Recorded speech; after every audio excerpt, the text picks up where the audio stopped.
நான் Satish Kumar. Microsoft Excel shortcut keys 15வது வீடியோவுக்கு உங்களை வரவேற்கிறேன். ஃபர்ஸ்ட் 14 வீடியோல முதல் வீடியோல why to use shortcut keysனால என்ன அட்வான்டேஜ்னு பார்த்தோம். ரெண்டாவது வீடியோல ஒர்க் புக்கு சம்பந்தமான ஷார்ட்கட் கீ, மூணாவதுல ஒர்க் ஷீட்டுக்கு சம்பந்தப்பட்ட ஷார்ட்கட் கீ, நாலாவதுல ரிப்பனுக்கான ஷார்ட்கட் கீஸ், அஞ்சாவதுல நேவிகேட் ஒர்க் ஷீட், ஆறாவதுல basics and advanced cell selection, ஏழாவதுல navigate inside selected text box, எட்டாவதுல எடிட் கம்ப்ளீட் செல்ஸ், ஒன்பதாவதுல எடிட் கண்டென்ட் ஆஃப் செல்ஸ், பத்தாவதுல எக்ஸல் பேசிக்ஸ், 11ஆவதுல ஃபார்மேட் செல்ஸ்க்கான ஷார்ட்கட் கீஸ், 12வது வீடியோல ஃபார்முலாஸ்க்கான ஷார்ட்கட் கீஸ், 13ஆவதுல ஆட்டோ ஃபில்டருக்கான ஷார்ட்கட் கீஸ், 14ஆவதுல பிவட் டேபிளுக்கான ஷார்ட்கட் கீஸ். ஸோ இந்த 14 வீடியோஸையும் நீங்க வாட்ச் பண்ணலாம். அது என் டிஸ்கிரிப்ஷன்ல ஷேர் பண்றேன். அதோட லிங்கை நீங்க டவுன்லோட் பண்ணி நீங்க வாட்ச் பண்ணிக்கலாம். இப்போ 15வது வீடியோல என்ன பார்க்க போறோம்னா டேட்டா ஃபார்ம்ஸுக்கான ஷார்ட்கட் கீஸ். ஸோ இப்போ இந்த எக்ஸல் ஃபைலுக்கு வருவோம். இந்த எக்ஸல் ஃபைலை நான் என்னோட டிஸ்கிரிப்ஷன்ல ஷேர் பண்றேன். நீங்க டவுன்லோட் பண்ணி ப்ராக்டிஸ்க்காக யூஸ் பண்ணிக்கலாம். ஓகே, பேசிக்கலி டேட்டா ஃபார்ம்ஸ்னா என்ன அர்த்தம்னா ஸ்ட்ரெயிட்டாவே உங்க எக்ஸல் ஷீட்ல இருக்காது. டேட்டா ஃபார்ம்ஸ் எக்ஸல் ஃபைல்ல இருக்காது. ஃபார்ம்ஸ் எதுக்காக யூஸ் பண்ணோம்? இப்போ இது இந்த மாதிரி ஒரு பெரிய டேபிள் இருக்குன்னு வச்சுக்கோங்க, நிறைய ரோஸ் நிறைய காலம்ஸ் இருக்குன்னா இது எல்லாத்தையும் நம்மளால ஒரே ஸ்கிரீன்ல ஒரே ஷாட்ல ரோ பை ரோவா பாக்குறதுக்கு கொஞ்சம் கஷ்டமா இருக்கும் இல்லைங்களா? என்டர் பண்ணலாம். இந்த டேட்டா ஃபார்ம்ஸ்னால நீங்க என்டர் பண்ணலாம், எடிட் பண்ணலாம், டெலிட் கூட பண்ணிக்கலாம் உங்க டேட்டாவை. ஸோ அதுக்கு இந்த டேட்டா ஃபார்ம்ஸ்ன்றது நான் சொன்ன மாதிரி ஸ்ட்ரெயிட்டாவே உங்க எக்ஸல் டேபிள்லயோ எக்ஸல் ஃபைல்ல அது இருக்காது. அதை கொண்டு வரதுக்கு என்ன பண்ணலாம்னா டாப்ல இருக்கு பாருங்க, யூ கேன் see the குவாட்னு ஒன்று இருக்கு இல்லையா? இந்த குவாட்ல ரெண்டு மெத்தட். நீங்க ரைட் கிளிக் பண்ணி குவாட்ல ஏதாவது ஒரு இடத்துல வச்சுட்டு ரைட் கிளிக் பண்ணி நீங்க கஸ்டமைஸ் குயிக் ஆக்சஸ் டூல் பார்னு ஒன்று வரும். இந்த கஸ்டமைஸ் குயிக் ஆக்சஸ் டூல் பாருக்கு நீங்க போகலாம். ஒரு மெத்தட். ரெண்டாவது மெத்தட், இங்க ஒரு ஆரோ மார்க் இருக்கு பாருங்க குவாட்ல குயிக் ஆக்சஸ் டூல் பார்ல, அதை கிளிக் பண்ணீங்கன்னா இங்க ஒரு ஆப்ஷன் இருக்கு பாருங்க, மோர் கமெண்ட்ஸ். இதையும் கிளிக் பண்ணலாம். இந்த ஆரோ கீயை கிளிக் பண்ணிட்டு இந்த மோர் கமெண்ட்ஸ் கூட நீங்க போகலாம்.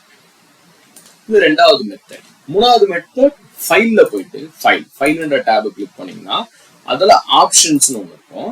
அதுல கஸ்டமைஸ் இங்க இருக்கு பாருங்க குயிக் ஆக்சஸ் டூல் பார், இதை கிளிக் பண்ணுங்க. இதுல எது ஈஸியா இருக்கோ அதை பண்ணுங்க. 3 மெத்தட எங்க வந்து நிற்கும்? இதே ஸ்கிரீன்ல தான் வந்து நிற்கும். ஸோ உங்களுக்கு எந்த மெத்தட் ஈஸியா இருக்கோ அந்த மெத்தடை யூஸ் பண்ணிக்கணும். இப்போ நான் கஸ்டமைஸ் குயிக் ஆக்சஸ் டூல் பாருக்கு வந்துட்டேன். இங்க பாருங்க பாப்புலர் கமெண்ட்ஸ் இருக்கு. பாப்புலர்னா என்ன அர்த்தம்? மைக்ரோசாஃப்ட் எக்ஸல்ல மோர் ஃப்ரீக்வென்ட்லி யூஸ்டு கமெண்ட்ஸ். இதுல இந்த பாப்புலர் கமெண்ட்ஸ்க்கு பதிலா நான் commands not in the ribbon select பண்றேன். அதாவது ரிப்பன்ல இல்லாத கமெண்ட்ஸ் செலக்ட் பண்றேன். ஸோ இதெல்லாம் ரிப்பன்ல இல்லாத கமெண்ட்ஸ். இதை பத்தி ஒரு தனி வீடியோ, என்னென்ன கமெண்ட்ஸ்லாம் யூஸ்ஃபுல்லா இருக்குன்றது தனி வீடியோ நம்ம பார்ப்போம். இப்போ இந்த கமெண்ட்ஸ் நாட் இந்த ரிப்பன்ல இந்த இடத்துல இந்த பாக்ஸ்ல ஏதாவது ஒரு இடத்துல சும்மா ஒரு இடத்துல கிளிக் பண்ணிக்கோங்க. நீங்க மேனுவலா மவுஸ் வச்சு ஸ்க்ரால் பண்ணி கண்டுபிடிச்சாலும் ஓகே. இந்த ஃபார்ம்ஸுக்கு ஃபர்ஸ்ட் லெட்டர் எஃப் பிரஸ் பண்ணாலும் ஓகே. எஃப் பிரஸ் பண்ணா அந்த ஃபார்ம்ஸுக்கு எஃப் கீழே என்னென்ன ஆப்ஷன்ஸ் இருக்கோ அதெல்லாம் லிஸ்ட் அவுட் ஆகும். அதுல ஃபார்ம்ஸ் எங்க இருக்குன்னு பாருங்க. இங்க இருக்கு பாருங்க, ஃபார்ம்ஸ்னு ஒரு ஆப்ஷன் இருக்கு. கரெக்டா? பாருங்க ஃபார்ம்ஸ். இந்த ஃபார்ம்ஸை நீங்க ஆட் பண்ணிக்கலாம் உங்க குவாட்ல. நீங்க ஆட்ன்ற பட்டனை கிளிக் பண்ணாலும் ஓகே, இல்ல உங்க மவுஸ்ல டபுள் கிளிக் பண்ணாலும் ஓகே. ஸோ நான் இதை கிளிக் பண்ணி ஆட்னு கொடுத்துறேன். இப்போ பாருங்க ஃபார்ம்ஸ்ன்றது இங்க வந்துருச்சு. ஃபார்ம்ஸ்ன்ற ஆப்ஷன் இதுதான் டேட்டா ஃபார்ம்ஸ்னு சொல்லுவாங்க. ஓகே, இப்போ நம்ம டாப்ல இந்த ஃபார்ம்ஸ்னு இருக்கு. இந்த டேபிள்ல ஏதாவது ஒரு இடத்துல கர்சர் வச்சுட்டு ஃபார்ம்ஸ். ஸோ இந்த டேபிள்ல இருக்கக்கூடிய எல்லா ஃபீல்ட்ஸும் இங்க ஆரம்பத்துல இருந்து எண்டு வரைக்கும் இருக்கு பாருங்க. ஒயிட் கலர் ஏரியாலாம் நீங்க எடிட் பண்ணலாம். இந்த கிரே கலர் ஏரியானா என்ன அர்த்தம்? கிரே கலர் ஏரியானா அது ஏதோ ஃபார்முலா இருக்குன்னு அர்த்தம். ஸோ இதுல என்னென்ன ஷார்ட்கட் கீ இருக்குன்னா, இப்போ இன்வாய்ஸ் நம்பர்ல இருந்து நான் இன்வாய்ஸ் டேட்டுக்கு வரணும், கஸ்டமர் ஐடிக்கு வரணும்னா டேப் கீன்ற கீயை பிரஸ் பண்ணலாம். டேப்னா ஒவ்வொரு ஃபீல்டு பை ஃபீல்டா வரும். இந்த ஷிஃப்ட் டேப் பண்ணீங்கன்னா ஒவ்வொரு ஃபீல்டா ரிவர்ஸ்ல போகும். ஓகே, இதுவே நான் அடுத்த இன்வாய்ஸ் நம்பர் பார்க்கணும். 11,100 இன்வாய்ஸ் நம்பரை பார்த்துட்டு இருக்கேன். நெக்ஸ்ட் இன்வாய்ஸ் நம்பர் பார்க்கணும். என்டர் பிரஸ் பண்ணா நெக்ஸ்ட் இன்வாய்ஸ் நம்பர். அதேதான் ஷிஃப்ட் என்டர் பிரஸ் பண்ணீங்கன்னா ரிவர்ஸ்ல போகும். ஸோ இதுவே நம்ம 10 பார்க்கணும். 10 இன்வாய்ஸ் நம்பரா பார்க்கணும்னா பேஜ் டவுன் பாருங்க 10 ஆகும். அதேதான் பேஜ் அப் பாத்தீங்கன்னா 10 அப்வர்ட்ஸ்ல போகும். ரைட்டா? இதுவே நான் வந்து என்ன பண்ணணும், என்னுடைய புதுசா ஒரு ரெக்கார்டை நான் என்டர் பண்ணணும்னு நினைக்கிறேன். இப்போ என்னுடைய புது இன்வாய்ஸ் நம்பர் வந்திருக்கு. புது இன்வாய்ஸ் நம்பருடைய டீடைல்ஸ் நம்ம என்டர் பண்ணணும்னு நினைக்கிறேன். ஸோ என்ன பண்ணலாம், கண்ட்ரோல் பேஜ் டவுன், கண்ட்ரோலை ப்ரெஸ் பண்ணிக்கிட்டு பேஜ் டவுன். இங்க பாருங்க ரைட் ஹேண்ட் சைட்ல பாத்தீங்கன்னா தெரியும் நியூ அப்படின்னு ஒரு ஆப்ஷன் இருக்கும். இப்போ நம்ம நியூ இன்வாய்ஸ் நம்பர், இது ஒரு டம்மியான ஒரு நியூ இன்வாய்ஸ் நம்பர் என்டர் பண்றேன். இது ஒரு டேட் நம்ம என்டர் பண்றோம். டேட் ஏதோ some date we can enter some date. இல்ல கஸ்டமர் சும்மா சாம்பிள் தான், சும்மா கஸ்டமர் ஐடி என்டர் பண்ணிட்டு இப்போ ஓகே ஆர் என்டர் இதை அக்செப்ட் பண்ணிக்கிறதுக்கு நம்ம என்டர் ப்ரெஸ் பண்ணிக்கிறேன். என்டர் ப்ரெஸ் பண்ணிக்கிறேன். என்டர் ப்ரெஸ் பண்ணிட்டு இப்போ செக் பண்ணி பார்ப்போமே, க்ளோஸ் பண்ணி பார்க்குறேன். இப்போ திரும்ப க்ளோஸ் பண்ணி பார்க்கணும். இல்ல திரும்ப நம்ம ஃபர்ஸ்ட் ரெக்கார்டுக்கு வரணும்னு வச்சுக்கோங்க. க்ளோஸ் பண்ணுறது முன்னாடி ஃபர்ஸ்ட் ரெக்கார்டுக்கு வரணும்னா கண்ட்ரோல் பேஜ் அப் போட்டீங்கன்னா ஃபர்ஸ்ட் ரெக்கார்டுக்கு வந்துடும் ஆட்டோமேட்டிக்கா. இப்போ நான் க்ளோஸ் பண்ணிட்டு நம்ம ஏதோ டம்மியா ஒரு ரெக்கார்டை என்டர் பண்ணேன், அது என்னோட டேபிள் என்டர் ஆயிருக்கான்னு கண்ட்ரோல் டவுன் ஏரோ போட்டு பார்க்கணும். பாருங்க கடைசியில் நான் புதுசா ஒரு இன்வாய்ஸ் நம்பர் என்டர் பண்ணேன், புதுசா ஒரு ஐடி என்டர் பண்ணேன், அது தானே அப்டேட் ஆயிடுச்சு. ஓகே, ஸோ இந்த டேட்டா ஃபார்ம்ஸ் மூலமா பெரிய டேபிள்ஸ் நீங்க அப்டேட் பண்றதுக்கு இந்த டேட்டா ஃபார்ம்ஸை யூஸ் பண்ணிக்கலாம். ஒரே சிம்பிளான ஷார்ட்கட் கீ.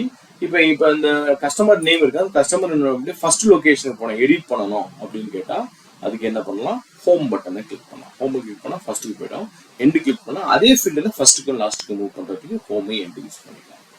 இதுல நிறைய ஆப்ஷன்ஸ் இருக்கு பாருங்க, new, delete, find previous, find next, criteria, இந்த மாதிரி நிறைய விஷயங்கள் இருக்கு. இதெல்லாம் ஒன்னொன்னா எக்ஸ்ப்ளோர் பண்ணி பாருங்க. இப்போ ஒரு எக்ஸாம்பிளுக்கு எனக்கு மும்பை சிட்டியில இருக்கக்கூடிய ஃபீல்டு இது மட்டும் எனக்கு ஃபில்டர் பண்ணி பார்க்கணும் 1 by 1 அப்படின்னா கிரைட்டீரியால கிளிக் பண்ணிட்டு இந்த கிரைட்டீரியால போயிட்டு சிட்டிக்கு நேராக போய் நான் மும்பை அப்படின்னு அடிக்கிறேன். மும்பை நடிச்சுட்டு ஃபைண்ட் நெக்ஸ்ட். ஸோ மும்பை சிட்டியில என்னென்னலாம் இருக்கோ அதான் 1 by 1 வரும். Find next, find next, find next. பாருங்க வெறும் மும்பையோட டீடைல்ஸ் மட்டும் வரும். அது மாதிரி ஃபைண்ட் ப்ரீவியஸ். ஸோ இப்போ ஏதாவது டேட்டா வேணும்னா நீங்க டெலிட்டும் பண்ணிக்கலாம். ஸோ இந்த டேட்டா ஃபார்ம்ஸை யூஸ் பண்ணி பாருங்க, கண்டிப்பா அட்வான்டேஜஸ் நிறைய இருக்கு டேட்டா ஃபார்ம்ஸ்ல. ஷார்ட்கட் கீ தான் பார்த்தோம், பட் டேட்டா ஃபார்ம்ஸ்ல இருக்கக்கூடிய சில சின்ன சின்ன டிப்ஸையும் நான் வந்து சொல்லியிருக்கேன். ஓகே, இப்போதைக்கு நான் அதை க்ளோஸ் பண்ணிக்கிறேன். ஸோ இந்த வீடியோல டேட்டா ஃபார்ம்ஸுக்கு சம்பந்தமான ஷார்ட்கட் கீஸை பார்த்தோம். அடுத்த வீடியோல அடுத்ததுதான் கடைசி வீடியோ இந்த மைக்ரோசாஃப்ட் எக்ஸல் ஷார்ட்கட் கீயோட சீரியஸ். அதர் ஷார்ட்கட் கீஸ் இன்னும் பெண்டிங் பேலன்ஸ்ல இருக்கக்கூடிய மற்ற எல்லா ஷார்ட்கட் கீஸையும் பார்க்க போறோம்.